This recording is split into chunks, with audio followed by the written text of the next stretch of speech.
My name is Serena Mitchell. I'm 29, a second-grade teacher and a single mom.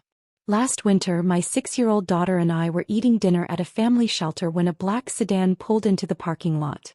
An older woman stepped out, looked through the window at us and suddenly froze. She came inside, stared at me and asked, "Why aren't you living in your house on Birchwood Lane?" I honestly thought she had the wrong person. "What house?" I asked calmly. I didn't make a scene. I made one phone call instead. 3 days later, I walked into my parents' anniversary party, and when my mother saw me, the color drained from her face. That was the moment everything started to come together. But to understand how we got there, I have to go back to last January, the week I lost my apartment and the picture I had of my family began to fall apart. The eviction letter came on a Tuesday. I remember because Tuesdays were Lily's library days and she came home excited, her backpack full of picture books she couldn't wait to read. While she spread them across the small kitchen table in our one-bedroom apartment on Division Street, I stood at the counter reading a 30-day notice. The building had been sold. All tenants had to be out by February 15th. I read the notice 3 times, folded it carefully and placed it in the plastic folder where I kept our important papers. Then I sat beside Lily and smiled. "Which one first tonight?" I asked. She held up a story about a bear building a house in the woods. That detail still stays with me. After she fell asleep, I sat at the table and ran the numbers on the back of a grocery receipt. First month's rent, last month's rent, deposit, at least $4,200 for anything nearby that wouldn't force Lily to change schools. I had $1,100 saved. The last child support payment had bounced months earlier, and the one before that never arrived. I called my mother and asked for short-term help. "Just a few weeks," I said.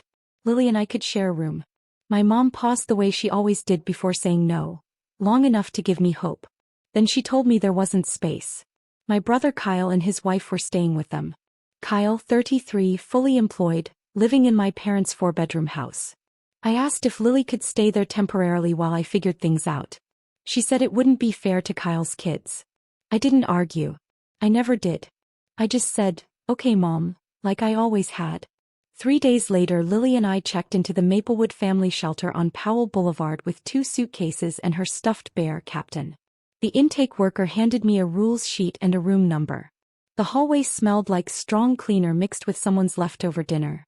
The fluorescent light above our door buzzed constantly, a sound I would hear in my sleep for the next 2 months. Lily looked up at me and asked, "Is this a hotel, Mom?" I told her it was temporary. I needed to believe that. The room had metal bunk beds with thin vinyl-covered mattresses. Lily chose the top bunk and said it felt like a treehouse. I lay on the bottom, staring up at the wooden slats, listening to her shift as she tried to get comfortable. "Mommy, the light makes noise," she whispered. She meant the hum from the hallway light that slipped under our door, a thin electric sound that never stopped, a reminder that this was not home, just a place we were trying to get through together. "Close your eyes, Lily. I'll tell you a story." I made up something about a little girl who could talk to foxes. I don't remember how it began or how it ended. I only remember that by the time I ran out of words, Lily's breathing had slowed, steady and soft, and the hallway outside was quiet except for that constant hum from the light. Somewhere down the corridor, a woman was crying behind a closed door. I didn't sleep.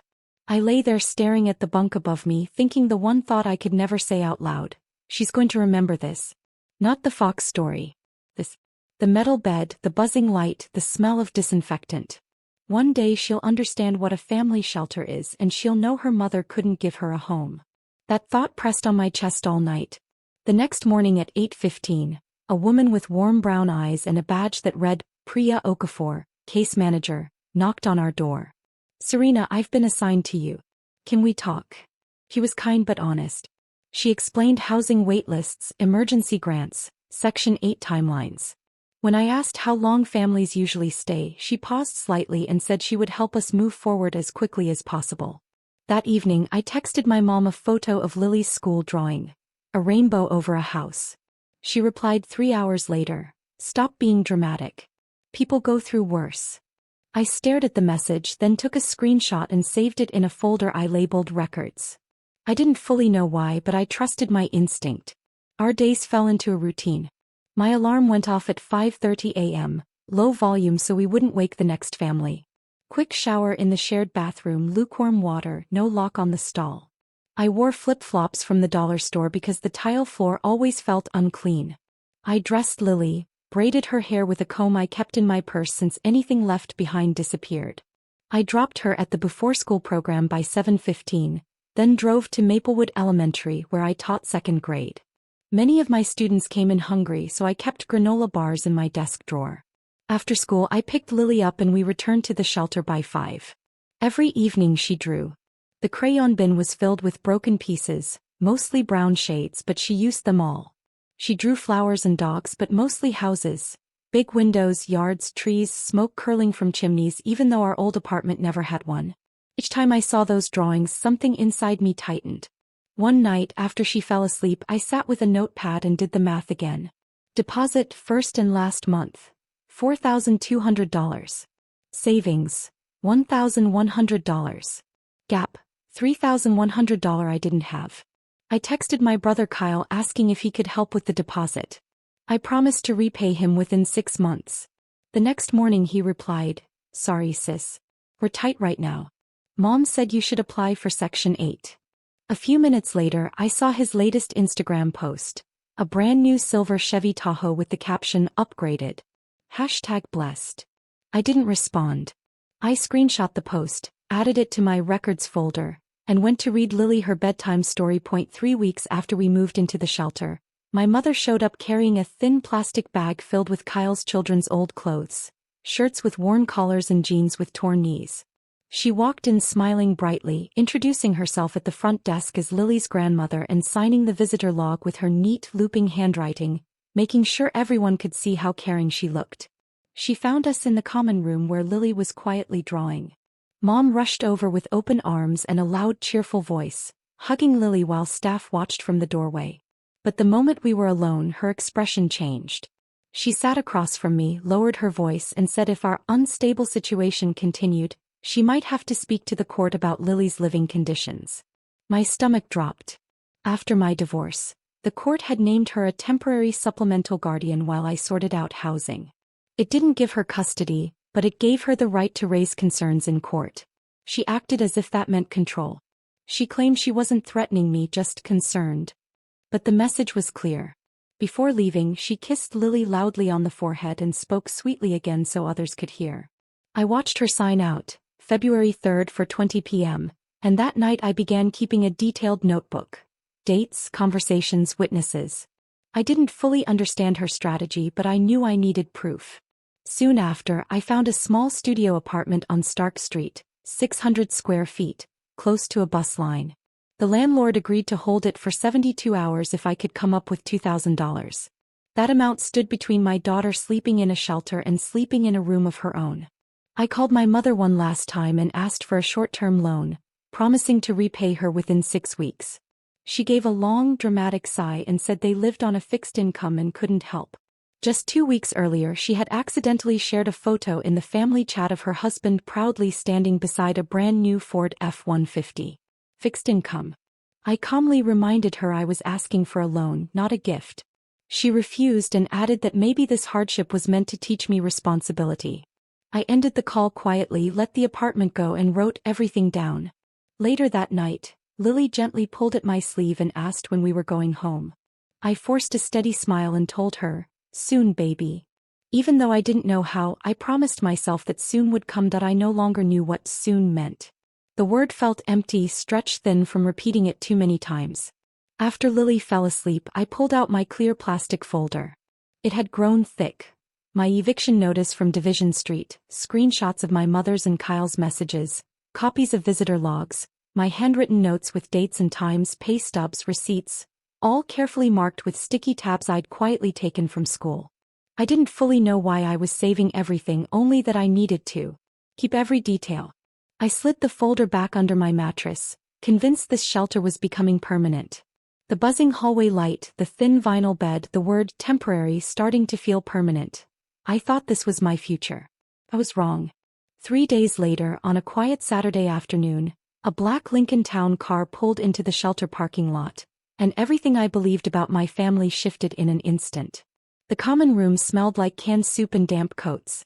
Lily was drawing at our usual table while I stared at my bank balance, pretending to grade papers. I heard a car door shut and glanced outside. An older woman stepped out wearing a camel-colored cashmere coat, her white hair cut short. She moved slowly but with clear purpose. When she looked through the glass doors, her sharp gray-blue eyes scanned the room and landed directly on me. My breath caught. I hadn't seen my grandmother in nearly 2 years. She looked thinner, but her steady gaze hadn't changed. She walked in, crossed the room, glanced at Lily, at me, at the small cot visible through our open door, and then back at me. "Serena," she said softly, her voice breaking. She took my hands, which were suddenly ice cold. "Why aren't you living in your house on Burwood Lane?" My mind went blank. "What house?" I asked. Lily looked up and said a cheerful hi, unaware that my world had just shifted. My grandmother pulled out her phone, opened a document, and showed me the screen. I saw my full name and address and the words "Irrevocable Trust" and "Beneficiary," dated 2 years earlier. It was a trust deed for a house in my name, one I had never seen, never signed for, and never been told about. I felt dizzy. "I don't understand," I whispered. My grandmother's expression hardened. "Neither do I," she said firmly, "but we're going to find out." Priya quietly brought us coffee and closed the meeting room door behind us, sensing this moment was bigger than any routine check-in. And for the first time in months, I felt something I hadn't allowed myself to feel. Hope mixed with shock, rising all at once. Evelyn held her coffee without taking a sip. She explained that after my grandfather passed away, she sold most of her properties but kept a few, including a 3-bedroom house on Burwood Lane. She had bought it so Lily and I could live there and placed it in an irrevocable trust with me as the beneficiary. The home was fully paid off, no loan attached.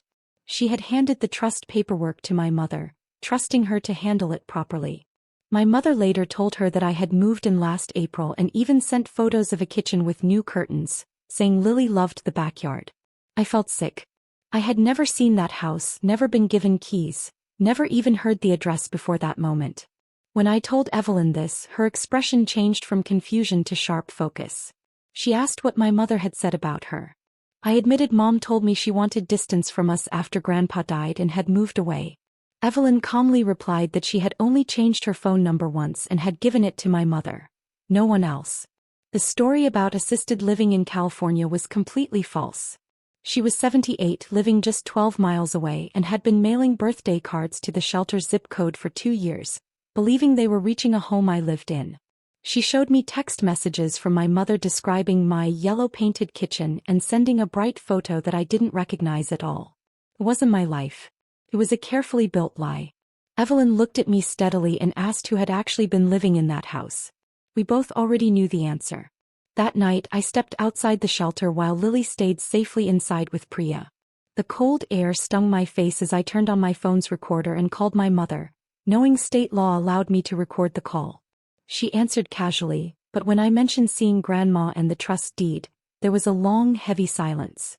She insisted Grandma was confused and claimed she had memory problems. I knew that wasn't true. Evelyn had recalled every detail clearly just hours earlier. I took a steady breath and asked the question directly, "Mom, who is living in that house?" My mother told me to calm down and blamed my reaction on stress from living in the shelter. She said I wasn't thinking clearly. I told her I was thinking clearly enough to read legal documents. She quickly said she would call my grandmother herself and warned me not to do anything impulsive. Then her voice shifted, lower and sharper, reminding me how courts view unstable mothers. That was her tactic, subtle but direct. I didn't argue. I simply said goodnight, ended the call, saved the recording, and added it to my folder of proof.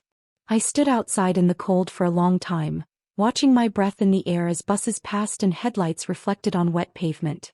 She called me unstable. She called Grandma confused. She had a smooth answer for everything except one simple fact: the address on that deed. And that silence told me more than her words ever could. Inside, Lily was already asleep, her blanket tucked under her chin. I opened my journal and wrote one clear sentence: she knows. She isn't confused. She isn't sorry. She's afraid. For the first time in months, I felt steady instead of scared. Lying awake, I replayed the call. She hadn't stumbled or even asked how Lily was doing. The denial came too fast, too polished. That's when old memories began lining up in my mind. Kyle went to summer camp every year while I stayed home to help clean because someone had to. He got a car at 18. I was told to get a job instead. I earned a partial scholarship to Oregon State, and she questioned how I'd afford the rest. Kyle quit community college and she said he was finding himself. When I married, we paid for our own small backyard wedding while she claimed they were saving for Kyle's future wedding, even though he wasn't engaged. During my divorce, she refused to help with legal fees, saying they couldn't keep rescuing me. Yet when Kyle divorced, she proudly told everyone she paid his lawyer in full. Lying there on that thin shelter mattress, the truth became impossible to ignore. It was never about finances or timing. There was always support for Kyle. The difference was me, there was always space for Kyle. The only time the answer was no was when I was the one asking. I wasn't the troublemaker of the family. I was the one no one noticed, kept around so photos looked balanced. The next morning, Evelyn called and asked me to come to her home in Lake Oswego. Priya kindly offered to watch Lily, saying she had a half day and understood this was important. Evelyn's house was a simple craftsman on a quiet tree-lined street. Warm, neat and practical just like her. When I walked in, tea was ready and a man named Gerald Whitfield sat at the table. He had been my grandfather's attorney for over 2 decades. Calm and direct, he opened a folder and explained that he had checked the county property records that morning. The house at 1847 Burwood Lane, my house, was currently rented out. The lease had been filed by Diane Mitchell, signing as authorized agent for S. Mitchell.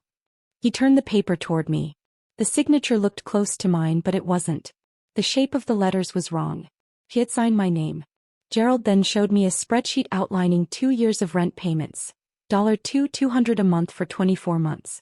That totaled $52,800, all deposited into a joint account belonging to Diane and Robert. None of it went to me. None of it was reported to the trust. Evelyn didn't cry or raise her voice, but the look in her eyes changed completely. Gerald wasn't finished. 14 months ago, a $35,000 home equity line of credit had been opened on the property using forged documents. My name, my social security number, a fake job title, and that same false address. The money had gone straight into Diane and Robert's account. The withdrawals were listed clearly. $12,000 for a kitchen renovation, $8,000 toward credit card debt, $5,000 for a truck down payment, and $10,000 transferred to Kyle. The same month Kyle posted his new SUV and told me they were struggling financially. Sitting there staring at those numbers, everything became painfully clear. While Lily and I were sleeping in a shelter, my own family had been living off what legally belonged to us. That's $87,800, Gerald said calmly. Rent plus the credit line taken from your property without your knowledge. I held the edge of Evelyn's table trying to steady myself. $87,800. While Lily drew pictures of homes we didn't have, while I counted coins for groceries, while my mother told me hardship was a lesson I needed to learn. Gerald looked at me and said clearly, "This is fraud. Forgery. If we can go to the police, file a civil case, or both." Evelyn gently placed her hand over mine and asked what I wanted. I thought about the shelter, the lies, the fake signature, the money spent on cars and renovations. Then I answered, I want my daughter's house back. I want every dollar returned. And I want the truth out in the open. That night, back at the shelter, I pulled out my plastic folder and turned it into something stronger. I bought a blue 3-ring binder and dividers and organized everything carefully. The trust documents with the official seal. County property records. The fake lease with the forged signature. Screenshots of texts and social media posts. The audio recording of my mother's call. My shelter journal with dates and details. Gerald added proof the kitchen photo was a stock image and a notarized statement from Priya confirming Lily and I had lived at the shelter since January and that Lily was safe and cared for. When I finished, the binder felt solid in my hands. This wasn't anger, it was evidence. A clear record of facts. A few days later, Gerald drove me to Burwood Lane. It was a quiet residential street lined with trees just starting to show early spring leaves. I had taken a personal day from work. As we pulled up, I realized I was finally looking at the house that had always been mine. The neighborhood was lined with older craftsman-style homes, the kind with covered porches, steep roofs, and quiet streets where people felt safe enough to leave strollers outside their doors. House number 1847 had a white picket fence, winter jasmine starting to bloom along the walkway, blue shutters, and a porch light that was still on even though it was morning. Gerald knocked, and a young woman in her late 20s opened the door, clearly surprised to see a formally dressed man standing there. Gerald introduced himself and explained he was representing the legal owner of the property and asked to speak with her. She called her husband, and the two of them spoke politely but with confusion. They had been renting the house for about 22 months, paying $2,200 each month to Diane, who told them she owned the property and called it her investment home. They said she seemed kind and trustworthy. Gerald carefully examined their lease and confirmed it also contained the forged signature marked S. Mitchell. He photographed every page for evidence. I stayed outside on the sidewalk. I couldn't bring myself to step inside yet. Through the front window I saw a small bedroom on the left side, empty except for built-in shelves under the window. It was the right size for a child's bed, a small table and a bookshelf. The room I had quietly imagined for Lily for 2 years without knowing it actually existed. In the backyard, an oak tree held a tire swing that the tenants said was already there when they moved in. I knew Lily would have loved that swing. I turned away before tears came. Gerald later told me the tenants were cooperating because they were also victims. They had paid rent in good faith to someone who had no legal right to collect it. The plan was to give them a 60-day notice according to Oregon law and handle everything properly. At Evelyn's house the next afternoon, Gerald explained the legal steps. First, send the notice to vacate to the current tenants. Second, have Evelyn update the trust documents and formally remove Diane's authority, appointing a new trustee. Gerald even offered to act as temporary trustee during the process. Third, file criminal complaints for forgery, identity theft, and financial fraud related to the home equity loan. Fourth, pursue a civil lawsuit to recover the full $87,800 plus legal costs. I agreed. But there was one more thing. Next Saturday was Diane and Robert's 35th wedding anniversary party. Invitations had already been sent, and about 30 family members, friends, and church acquaintances would attend. For years, they had heard only Diane's version of me, the difficult daughter who supposedly never appreciated her parents. I told them I wanted everyone in that room to hear the truth, not to shame her, but because I was tired of being asked why I never loved my own family. Gerald thought about it and said he could prepare a formal demand letter summarizing the investigation, listing restitution requirements, and placing everything in a certified envelope. I said I wanted to hand-deliver it to my mother at the anniversary party and speak directly to her face. Evelyn and Gerald both looked at me, and Gerald agreed to have the letter ready by Friday. Evelyn gently squeezed my hand and said she would make sure we were both invited to the event. Before anything else, I needed to remove the control my mother still had over my life. On Monday morning, Gerald filed a motion to end the supplemental guardianship. The case was strong. I had steady employment as a teacher. I had a verified living arrangement connected to the trust property at Burwood Lane. I had emotional and social support from Evelyn and others. Meanwhile, Diane's fraud investigation created a serious conflict of interest that weakened her legal standing. Priya submitted her affidavit describing Lily's safety, health, and stable development at the shelter, along with school records confirming Lily's regular attendance and normal growth. My pay stubs and shelter case file showing responsible parenting were also included. The hearing took place on Thursday. Diane was not given advance notice because Gerald filed under an expedited procedure due to the conflict of interest. Without opposition, the judge reviewed everything privately in chambers. I was grading spelling tests in the teacher's lounge during lunch when the decision email arrived. The order terminated the supplemental guardianship and restored full legal and physical custody of my daughter to me immediately. I read the message 3 times. Then I rested my head on the table between student worksheets and a cold coffee cup and cried quietly. For more than a year, I had walked carefully around my mother's threats because she controlled that guardianship like a weapon. She often reminded me how courts view unstable mothers. That fear was gone now. I wiped my face before the school bell rang, washed my hands and returned to teach my class long division to 22 second graders. That evening, Gerald sent the final certified demand letter. 4 pages explaining the fraud, requesting full repayment and warning of legal action. The document was printed on formal letterhead, sealed in a white envelope with a red certified mail stamp. I held it in my hands. It felt light, but I knew it would carry heavy consequences when delivered. Evelyn visited the shelter on Friday and signed the visitor log, but this time her visit was genuine. Lily was shy at first and hid behind me, peeking out cautiously. The last time Lily and Evelyn had been in the same room, Lily was much younger. Evelyn did not rush her. She sat at the common table, placed her purse on the floor, and opened a polished wooden box with a brass latch. Inside were 48 colored pencils, not broken crayons, but high-quality drawing pencils with rich pigment that would not snap under pressure. Each one was sharpened carefully. "I heard you like to draw," Evelyn said, sliding the box across the table. "These are for you." Lily's eyes grew wide. She touched the pencils gently as if testing whether they were truly hers. Then she chose violet and green and began drawing quickly, her tongue peeking slightly from the corner of her mouth as she worked. She drew a house with a large window, a front path, a tree, and in the backyard, a round swing hanging from a branch. Evelyn watched her quietly, her eyes shining with unshed tears, careful not to cry in front of Lily. "This is the house I want to live in," Lily said, holding up her drawing. Evelyn studied it quietly for a long moment before speaking. "Can I tell you something, Lily?" she said gently. "You already have a house and we are going to bring you there. I promise." Lily looked at me. I nodded and said, "Grandma always keeps her promises." Evelyn leaned closer while Lily went back to drawing and whispered, "I lost 2 years with her. I won't lose another day."